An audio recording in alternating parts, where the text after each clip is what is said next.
आइए class 10th unit 8 में हम पूरक कोणों के कुछ युग्मों के बारे में पढ़े। त्रिभुज ट्रायंगल ABC में यदि एंगल B 90 डिग्री का हो, एंगल B हमारे पास 90 डिग्री का हो और सपोज कीजिए कि एंगल C हमारे पास थीटा डिग्री है, तो एंगल A कितना होगा? ट्रायंगल ABC में हम में से सब जानते हैं कि यदि हम तीनों एंगलों का सम निकालें तो वो 180 निकलता है। 180 निकलता है मीन्स एंगल A की वैल्यू तो हमको पता नहीं है, B की वैल्यू पता है कि वो 90 डिग्री है, C की वैल्यू पता है कि वो थीटा है। नेक्स्ट स्टेप इसकी जो होगी उसमें 90 प्लस थीटा राइट साइड में ट्रांसफ़र हो जाते, 180 में से ये 90 सब्ट्रैक्ट होगा, थीटा भी सब्ट्रैक्ट होगा, तो एंगल A की जो वैल्यू आएगी वो होगी 90 माइनस थीटा। एंगल A की जो वैल्यू आ गई वो आ गई हमारे पास कितनी? 90 माइनस थीटा। अब हमारे पास एक C पर एंगल है और एक A पर एंगल है। दोनों के सापेक्ष जब हम ज्ञात करेंगे तो हमको दोनों में अलग अलग प्रकार के कुछ ट्रायंगल मिलेंगे, कुछ इस प्रकार के ट्रायंगल जिसको अगर अपन समझने का प्रयास करें तो ये जो ट्रायंगल बन रहा है इसमें यदि हम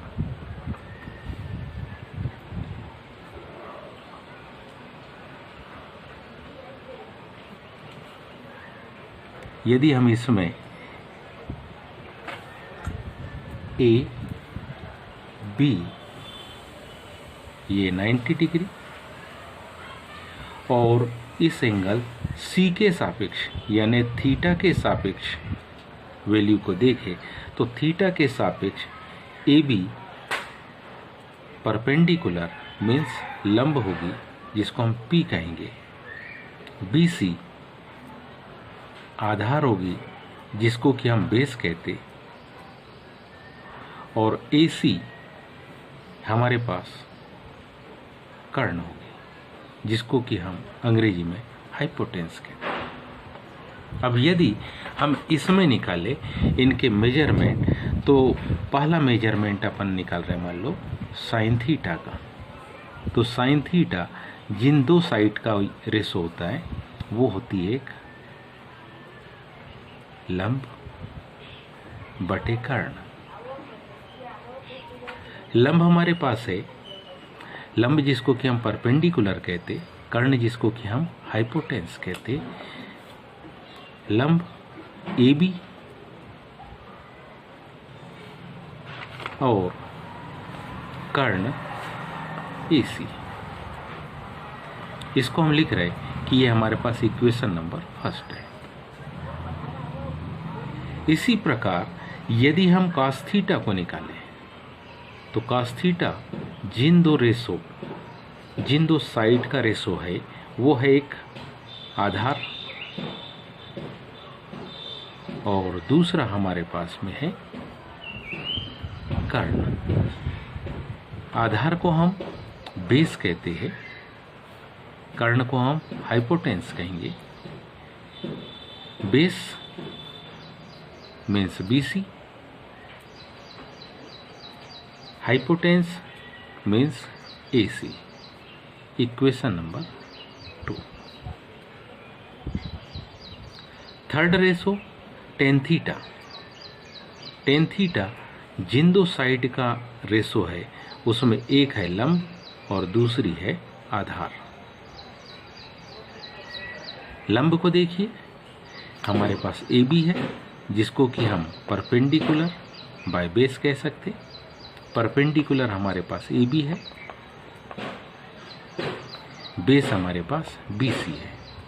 इसको हमने कहा इक्वेशन नंबर 3। इन 3 के और इनवर्स भी मिलते हमको। 3 का इनवर्स क्या?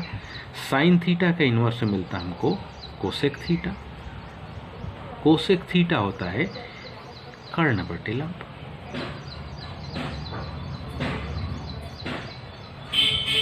कर्ण मीन्स हाइपोटेंस, लंब मीन्स परपेंडिकुलर, AC बटे AB।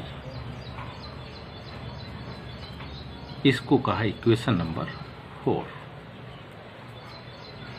कास का इनवर्स सेक थीटा। कास आधार बटे कर्ण, वो होगा कर्ण बटे आधार।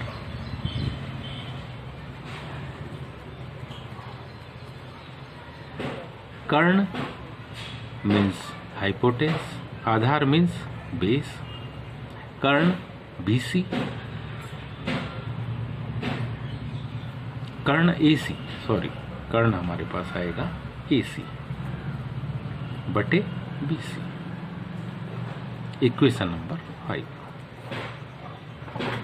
इसी में देखें हम इक्वेशन 6 हमारी बनेगी 10 का इनवर्स काट थीटा।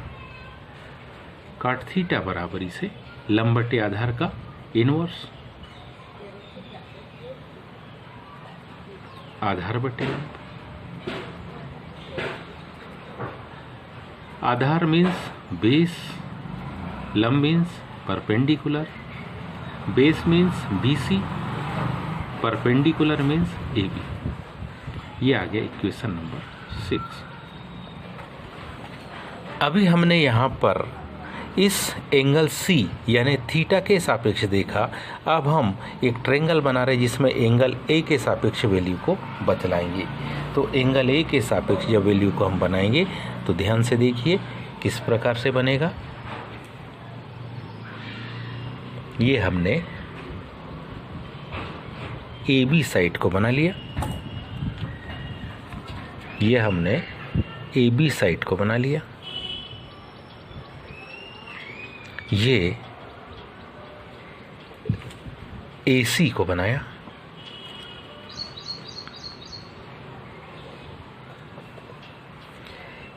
A, B और C। ये 90 डिग्री एंगल ए हमारे पास था 90 माइनस थीटा। अब हम C के सापेक्ष नहीं बल्कि 90 माइनस थीटा के सापेक्ष देखें तो ये BC साइड कहलाएगी लंब यानी कि परपेंडिकुलर, और ये AB साइड कहलाएगी आधार यानी कि बेस, और AC साइड कहलाएगी हाइपोटेंस। यहाँ अगर हम देखते हैं तो हमारे पास आधार BC है लेकिन यहाँ आधार AB है, क्योंकि यहाँ एंगल C है और यहाँ एंगल A है, इसलिए आधार और लंब यहाँ के आधार और लंब से चेंज मिलेंगे। अब हम पहली वैल्यू निकाले साइन 90 माइनस थीटा। जब साइन 90 माइनस थीटा को हम देखेंगे तो यहाँ पर आएगा रेशो, तो वही होगा। रेशो क्या होगा? लंब बटे कर्ण, लंब बटे कर्ण means perpendicular by hypotenuse. Perpendicular यहाँ जो साइड है वो BC है, हाइपोटेंस यहाँ जो साइड है वो AC है। क्योंकि इक्वेशन 6 आ गए हैं, हम इक्वेशन नंबर 7 को देखें। अगला हम cos 90 माइनस थीटा को लिख रहे हैं, वो होता है आधार बटे कर्ण, आधार बटे कर्ण। आधार मीन्स AB, इसको हम कहेंगे बेस बाय हाइपोटेंस। आधार मीन्स AB और कर्ण मीन्स AC। ये इक्वेशन नंबर 8। इसी में हम निकालेंगे tan 90 minus theta. tan 90 minus theta वो होगी लंब बटे आधार।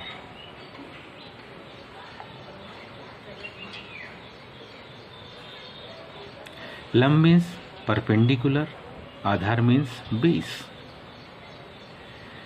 लंब BC, आधार AB। इक्वेशन 9। इन्हीं तीन का इनवर्स sin 90 माइनस थीटा, इसका इनवर्स जब देखेंगे तो वो होगा cos 90 minus cosec 90 minus theta. Cosec 90 minus theta. लंब बटे कर्ण, इसका इनवर्स होगा कर्ण बटे लंब। कर्ण मीन्स हाइपोटेंस, लंब means perpendicular. Hypotenuse means AC और perpendicular means BC। Equation number 10। cos का इनवर्स सेक 90 minus theta. Sec 90 minus theta ये होगा कर्ण बटे आधार के बराबर। कर्ण मीन्स हाइपोटेंस, कर्ण मीन्स हाइपोटेंस, आधार मीन्स बेस। कर्ण AC side, base AB side. Equation number 11। tan का inverse काट 90 minus theta. लंब बटे आधार, आधार बटे लंब। आधार मीन्स AB, आधार मीन्स बेस, लंब मीन्स परपेंडिकुलर, आधार means AB, perpendicular means BC। Equation number 12। इन सारी इक्वेशन को हम ध्यान से समझने का प्रयास करेंगे और इन सारी इक्वेशन में आप पाएंगे कि दो इक्वेशन बराबर होगी। अब ध्यान से अगर हम देखें तो साइन थीटा की वैल्यू है AB बटे AC, ये समीकरण 1। और इस समीकरण को यदि हम 8 से तुलना करें, कौन सा समीकरण 1, यदि हम इस समीकरण 1 को ध्यान से समझने का प्रयास करें तो हम पाएंगे कि यह समीकरण 8 के बराबर है। समीकरण नंबर 1 और समीकरण नंबर 8, ये दोनों समीकरण हमारे पास इक्वल है। हम लिखेंगे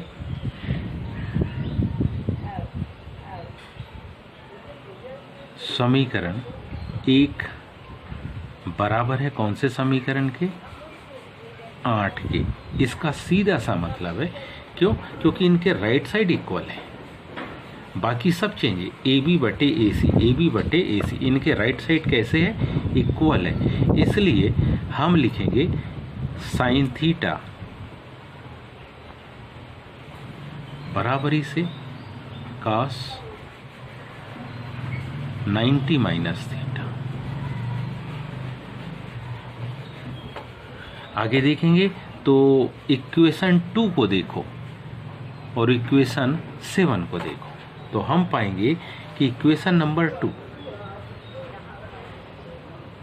का राइट साइड, इक्वेशन नंबर 2 का यदि हम राइट साइड देखें और इक्वेशन 7 का राइट साइड देखें तो दोनों आपस में इक्वल है, दोनों में कोई भी चेंज नहीं है। तो क्या कहेंगे हम, समीकरण 2 किसके बराबर है, समीकरण 7 के।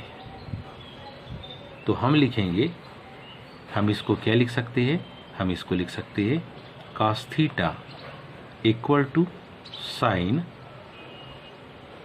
90 माइनस थीटा। फिर ध्यान से देखिए तो हम पाते हैं हमारे पास इक्वेशन नंबर 3 AB बटे BC, AB बटे BC। अब हम देखें इक्वेशन नंबर 3 टेन थीटा हमारे पास दिए इक्वेशन नंबर 3, और इसका कंपैरिजन करें हम इक्वेशन 12 से AB बाय BC।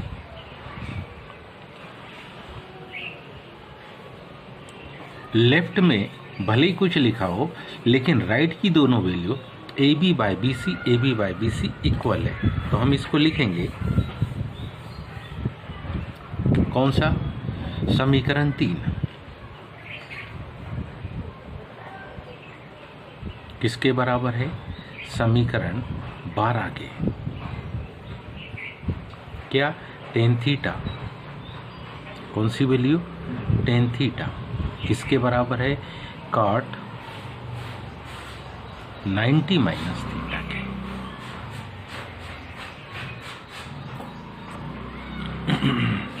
अब यदि हम आगे देखें तो आगे हमारे पास है कोसेक थीटा।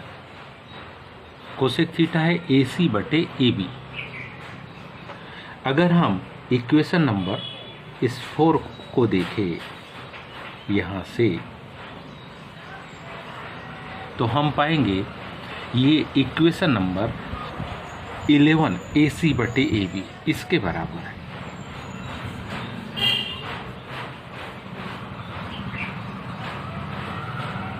तो हम क्या पाते हैं, कौन कौन सी इक्वेशन, इक्वेशन 4 समीकरण 4 बराबर है समीकरण किसके, 11 के। मतलब क्या, कोसेक थीटा, मतलब क्या, कोसेक थीटा की वैल्यू और सेक 90 माइनस थीटा आपस में इक्वल है। फिर देखें हम, हमारे पास जो है इक्वेशन नंबर 5। इक्वेशन नंबर 5 हमारे पास में है कुछ इस प्रकार से,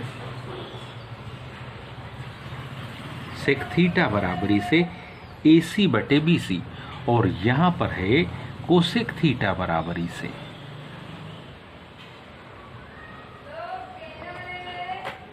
तो हम कह सकते हैं समीकरण नंबर 5। तो इस तरीके से हम पाते हैं कि समीकरण 5 और समीकरण 10 बराबर है, मतलब सेक थीटा और कोसेक 90 माइनस थीटा आपस में बराबर है। अब जो बचा हुआ पद है देखो, छठवा और ये 9वां, इसमें देखें तो BC बटे AB, इसमें देखें तो BC बटे AB। मतलब हम लिख सकते हैं कि समीकरण नंबर 6 और समीकरण नंबर 9 आपस में कैसे होंगे, बराबर होंगे। बराबर होगा कॉट थीटा किसके बराबर होगा, टेन 90 माइनस थीटा के। तो ये आज अपन ने ये पूरा कोणों के कुछ युग्मों को देखा। तो क्या देखा, sine theta cos 90 minus theta के बराबर, cos theta sine 90 minus theta के बराबर, tan theta cot 90 minus theta के बराबर, cosec theta sec 90 minus theta के बराबर, sec theta cosec 90 minus theta के बराबर, cot theta tan 90 minus theta के बराबर। उम्मीद है आप सभी को समझ में आया होगा। आज के लिए इतना ही, धन्यवाद। शेष कल।